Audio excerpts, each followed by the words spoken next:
Good evening. I'm Brian Reagan. This is Tyler Kelly. And we want to welcome you to our Twilight Talks. Tonight we are in 2 Samuel chapter 2, verses 8 through 11.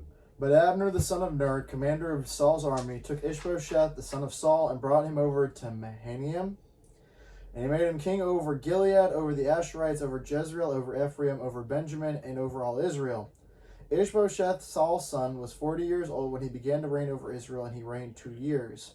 Only the house of Judah followed David. And the time that David was king in Hebron over the house of Judah was 7 years and 6 months. Okay. So, I'm bringing this out because when people talk about the United Kingdom period of Israel, Saul had a united kingdom.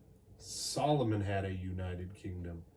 David eventually had a united kingdom. But for 7.5 years, David was engaged in civil war. Abner, the son of Ner, he says, to Ishbosheth, or some of your translations have Ishbaal. That was the other name, son of Shem, or the shame of Baal, that he doesn't want to let it go. The kingdom is over for him. But there's a principle in this of people. And when people talk about Bible not being relevant, there's only really 3 reasons why people say that. 1, they haven't studied it. 2, they haven't thought about it. Or 3, their preacher doesn't have a clue. Now, they haven't studied it and they haven't thought about it also includes they haven't listened to their preacher if their preacher does have a clue. Okay? Because here's a simple fact. Everyone who was with Saul, that stayed with Saul and hunted David, had a vested interest in trying to maintain their position. And so when you're trying to get people to come over to your side on something, if you can't clearly demonstrate why your side has a benefit and that they don't lose anything, they will fight you for years. And so 7.5 years of David's civil war comes down to one thing. Everyone who'd been part of the old regime was afraid that they would have nothing in the new regime, and they were willing to fight to the death to keep from having nothing on the chance that they could still possess something. And you say, what does this have to do with wicked people?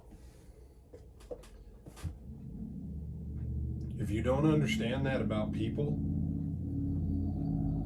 and if you don't understand why some people don't listen to you, they won't work with you, whatever, they have a sense of perceived loss. It's their sense. It's their perception, whether it's fact or not. And the truth is, we know what? As this thing unfolds, David would have made a place for everyone who'd been under Saul to be with him so that he could have saved himself 7.5 years of headache and civil war and all the dead. This was not his ideal plan. But sometimes some people get so intractable that until the reality that they will definitely lose everything hits them, they will not listen. In alcohol and drug treatment circles and other addictive behaviors, this is what's called hitting rock bottom. What? Quick question. Yeah. Because I was just thinking about it and finally went and checked. Ishbosheth is only king for 2 years. Mm-hmm. And then he ends up, because then it's after that in chapter 5 is when David is officially, and all the tribes of Israel came to David at Hebron and said, but he's in Hebron until he takes over Jerusalem from whichever non-Israelites are in Jerusalem. But they still, because remember, they come to him, but the rebellion's not over. Right, and that's what I thought. Yeah. That's why I was wanting to verify, because I wanted to make sure I was keeping everything in line. Yeah. Yeah, no, you're right. Yeah, Ishbosheth's only a couple years. Right. That still leaves us with another. But the finishing of the putting down of all the pockets of rebellion, David will only actually be king Over everybody. over everything in peace for 33 years. And then even then, he's not dealing with peace. Yeah. Yeah, the peace is a unique definition there. Especially when David is concerned. Yeah. Internal rebellion will cease Finally. those 33 years, but he will not have any peace external for the entirety of his reign. Except maybe the last few years, and then everybody's bringing him massive amounts of tribute to please don't go to war and kill us all. So, yeah, good point. About to say, yeah. It's just, as you read through, you'll find he will not go to Jerusalem, and he cannot take and stay in Jerusalem until he's finally at peace with everyone and everything.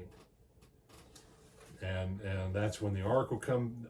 All these things will come together, but they do not come together until all the tribes are actually unified.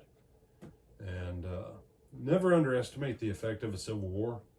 It's not over just because someone says we surrender. And, so, all right. So just, the issue of intractability. With that, I'm Brian Reagan. This is Tyler Kelly.